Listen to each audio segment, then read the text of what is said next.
және сөре техникасы. Сөреге пәрмені бойынша жүгірушінің бастапқы қалпы сөре сызығына келіп орналасуы. Итерілетін аяқ сызықта болады. Сермейтін аяқ 2-2,5 табан артқа қойылады. Дене шамамен 40-45 градус алда. Аяқ жамбас және тізе буынының бүгілуі. Дененің жалпы орта нүктесі алды тұрған аяққа жақын орналастырылады.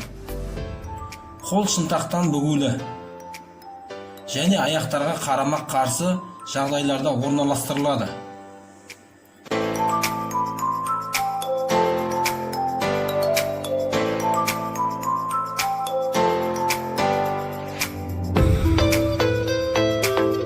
Жүгірушінің көз қарасы жүгіру жолына және шамамен 3-4 метр алға бағытталады.